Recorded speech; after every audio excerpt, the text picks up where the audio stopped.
한동훈 장관이 정치 경험이 없다는 일각의 지적에 대해서 모든 길은 처음엔 길이 아니었다는 입장을 밝혔습니다. 여당 내부에서 한동훈 비대위 추대론을 놓고 갑론을박이 이어지는 상황에서 사실상 정치 참여를 선언했다는 해석이 나오고 있습니다. 국회 취재기자 연결합니다. 강민경 기자.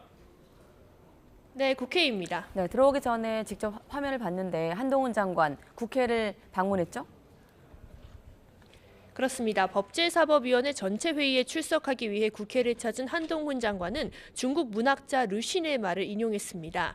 세상의 모든 길은 처음에는 길이 아니었고 많은 사람이 걸어가며 길이 되는 거라고 밝혔습니다.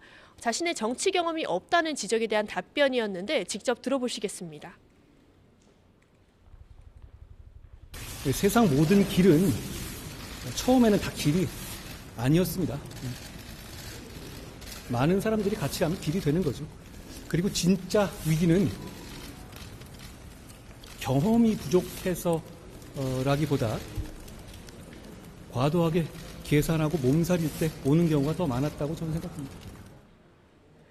장관 업무에 집중하겠다며 정치 참여에 대한 답을 피해오던 기존 입장과는 온도차가 있습니다. 여당 내부에서 비대위원장 추대설이 나온 상황에서 사실상 정치 참여를 선언했다는 해석이 나옵니다. 한 장관은 다만 국민의힘 비상대책위원장 제안을 아직 받지 않았다며 특정 정당 비대위 구성에 대해서 구체적으로 말씀드리는 것은 적절하지 않다고 말을 아꼈습니다. 이런 가운데 국민의힘 윤재옥 당대표 권한대행은 내일 상임 고문단 회의를 열고 비대위 출범에 대한 당내 원로들의 의견을 듣습니다. 한 장관을 조기 등판시켜 분위기를 쇄신해야 한다는 주장과 선대위원장 등 다른 역할을 맡겨야 한다는 의견이 교차하는 가운데 일각에선 여당 비대위원장 인선이 다음 주를 넘기지는 않을 거라는 전망이 나옵니다.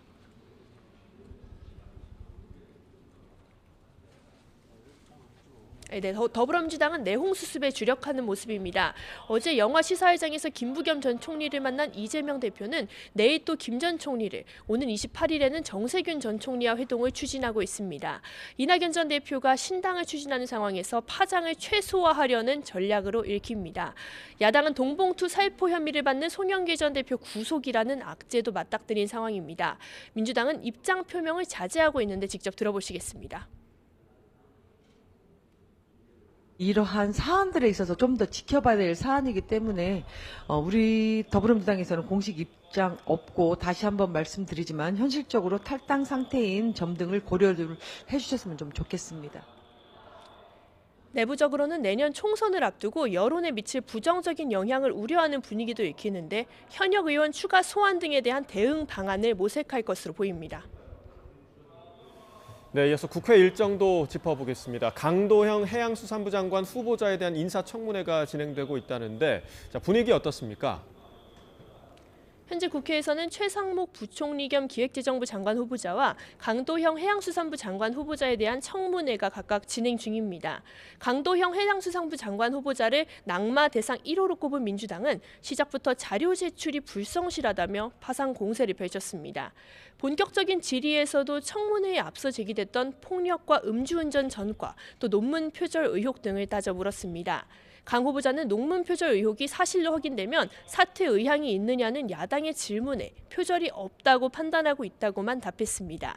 민주당은 대통령실 수석 비서관이었던 최상목 후보자에 대해서도 송곳 검증을 하고 있습니다.